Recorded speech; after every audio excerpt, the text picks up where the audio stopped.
Welcome to our second lesson for Guitar Scales Handbook, and in this lesson we are going to look at left hand basics. And the left hand is really the hand that is going to guide the guitar playing. A lot of players think that the right hand is really leading things because it's plucking or picking the notes, but it's really the left hand that is giving the musical ideas to the right hand. And so we want to pay special attention, even if you're a right-handed person, as I am, to our left-hand technique, but also what the left hand is doing, because it's really running the show, or at least running probably 80% of the show.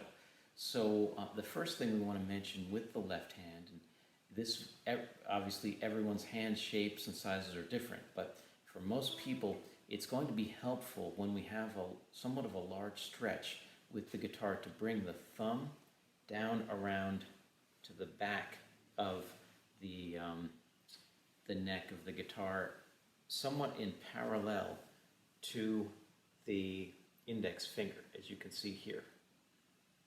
So when you have a big stretch like this, you want to bring your thumb down, and you can see that my thumb is down somewhat parallel to the index finger. There, it doesn't have to be exact, but it's really what is most comfortable for your particular hand shape.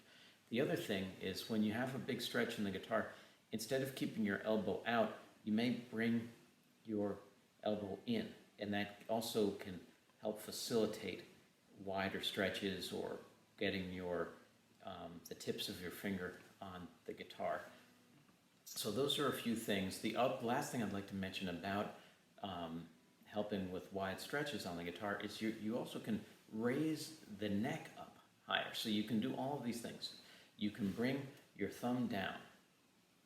You can bring your elbow in. I'm exaggerating it, but you can bring your elbow in here.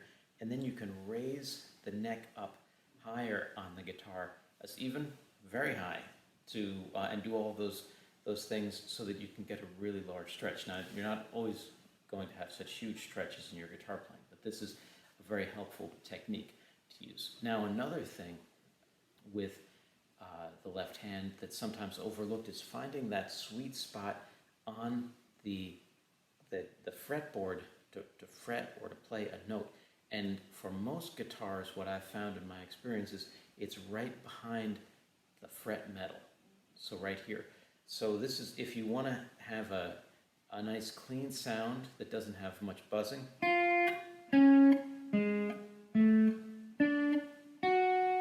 you want to play right behind that fret metal. If you play far away from it, which I'll demonstrate now,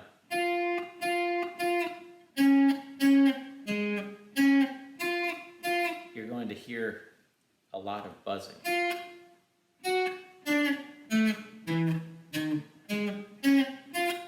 So you may want that for some effects. You may want this kind of sound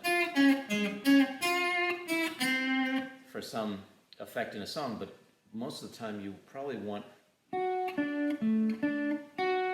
this kind of clean tone that doesn't have a lot of rasp to it. So to get that cleaner tone, you want to play close to the just behind the fret metal, not far away from it. Not like that, but close. The other thing that is an important aspect for the left hand is playing on the fingertips. So and this is especially true for the finger numbers. In the guitar, the index finger is finger number 1, middle finger is finger number 2, finger number 3 is the ring finger, and pinky is finger number 4.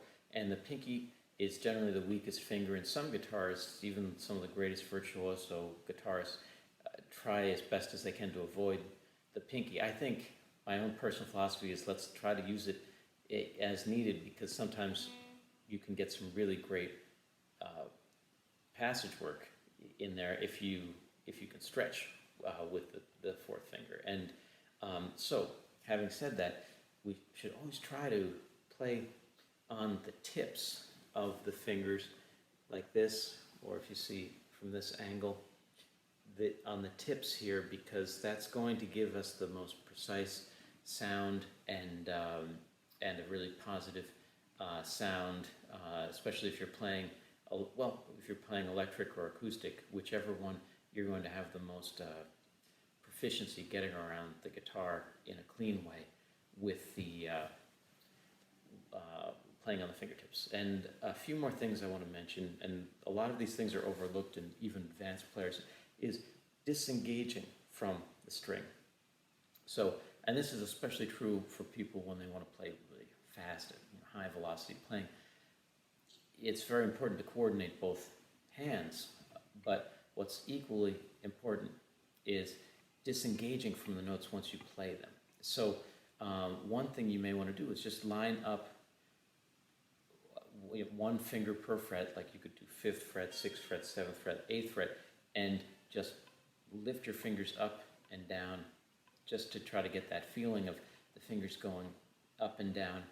And you don't even need to make a note with sound with the notes, just to get that feeling in your hands of it going, the fingers going up and down, and especially feel the 4th finger and the 3rd finger going up and down. You can focus on those, or focus on like every other finger, like 4 and 2, or 3 and 1, or then you can do 1 and 4, just to feel that motion of disengaging from the string and engaging with the string. Well, that's about it for now. I hope that you've enjoyed this lesson, and I'll see you in the next few lessons.